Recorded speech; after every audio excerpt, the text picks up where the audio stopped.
हिंदी और इंग्लिश दुनिया में सबसे ज़्यादा बोले जाने वाली भाषाएं हैं। जहां इंग्लिश सबसे ज़्यादा बोली जाती है with about 135 crore speakers in the world, वहीं हिंदी तीसरी सबसे ज़्यादा बोली जाने वाली भाषा है विथ अबाउट 60 करोड़ स्पीकर्स। इसी वजह से जो लोग इन दोनों भाषाओं में फ्लुएंट होते हैं उनके एकेडमिक, लिटरेरी और प्रोफेशनल ग्रोथ के चांसेस बहुत बढ़ जाते हैं। इंडिया में लगभग 19 करोड़ से ज़्यादा लोग इंग्लिश बोलते हैं और ये भी एस्टिमेट लगाया है कि 14 to 30% इंडियन पॉपुलेशन ने इंग्लिश कैसे न कैसे तो सीखी है।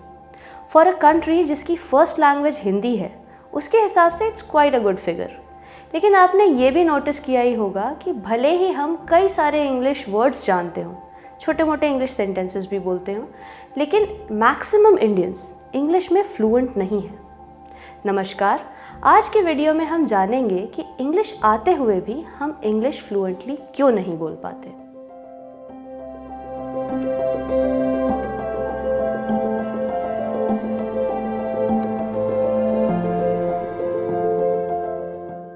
सबसे पहली परेशानी है हमारा प्रोनाउंसिएशन।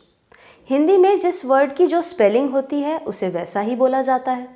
ऊपर से हिंदी में 10 वॉवल्स और 40 कॉन्सोनेंट्स हैं जो हिंदी को एक फोनेटिक लैंग्वेज बनाते हैं।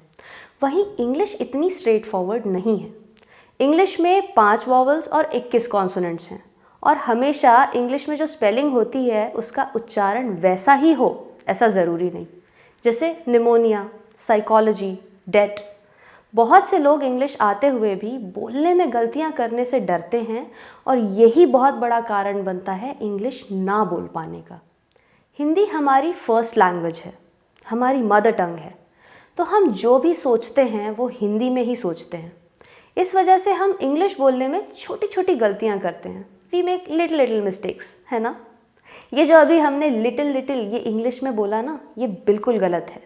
वी मेक स्मॉल मिस्टेक्स, ये सेंटेंस सही है। इसी तरह से हम ओनली और नो का किसी सेंटेंस के एंड में यूज़ करते हैं। जैसे इट्स अ हॉट नो, हम ऐसा इसीलिए कह देते हैं क्योंकि हिंदी में हम कहते हैं बहुत गर्मी है ना, तो हमारे हिंदी के सेंटेंस का ना हमारे इंग्लिश के सेंटेंस के एंड में नो बन के आ जाता है, जो कि गलत है। उसी तरह जब हम कहते हैं कि ये काम आज ही करना है, तो हम इंग्लिश सेंटेंस बनाते समय कह देते हैं टुडे ओनली, जो कि फिर से गलत है। यहाँ भी हमने अपने हिंदी के ही को ओनली बना के इंग्लिश सेंटेंस में चिपका दिया। ये सभी गलतियाँ हमें इंग्लिश में फ्लुएंट होने से रोकती हैं। जब आप ऐसी इंग्लिश बोलते हैं तो वो लोग जिनकी फर्स्ट लैंग्वेज इंग्लिश है वो आपको समझ ही नहीं पाते, तो ऐसी गलतियाँ ना करें। तीसरी और सबसे इम्पॉर्टेंट प्रॉब्लम है कि हिंदी, उर्दू, मराठी, बांग्ला, गुजराती, पंजाबी, तमिल, तेलुगु, मलयालम, कन्नड़ा और भी कई भाषाएं और बोलियां जो इंडिया में बोली जाती हैं, सब सब्जेक्ट, ऑब्जेक्ट, वर्ब के ही सेंटेंस स्ट्रक्चर को फॉलो करती हैं। यानी आपकी मदर टंग कुछ भी हो, आपने हमेशा ही सोचना, सपने देखना, सब कुछ सब्जेक्ट, ऑब्जेक्ट, वर्ब स्ट्रक्चर में ही सीखा है। जबकि इंग्लिश का सेंटेंस स्ट्रक्चर होता है सब्जेक्ट, वर्ब, ऑब्जेक्ट। यहीं हो जाती है गड़बड़। When you have been programmed to think in a particular way, लेकिन बोलना आपको दूसरे स्ट्रक्चर में पड़े तो आप अटक ही जाओगे ना। यही वजह है कि हिंदी बोलने वालों को इंग्लिश डिफ़िकल्ट लगती है या फिर आते हुए भी फ्लुएंट नहीं हो पाते इंग्लिश में। अब प्रॉब्लम्स का आपको पता चल गया है, तो चलिए सोल्यूशन भी डिस्कस कर लेते हैं। सबसे पहले तो सेंटेंस स्ट्रक्चर को समझ के उस पर काम करें।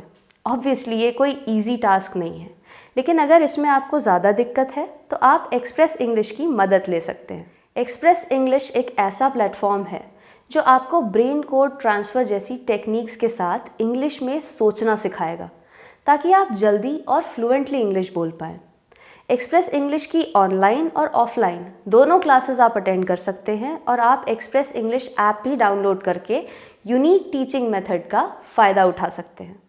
दूसरी चीज़ जो आप कर सकते हैं वो है डिक्शनरी रटने की जगह पे नॉवेल्स पढ़ें। याद की हुई चीज़ आप एक बार भूल सकते हैं, लेकिन किसी सेंटेंस में देखा हुआ किसी वर्ड का यूसेज आपको ज़्यादा टाइम तक याद रहेगा।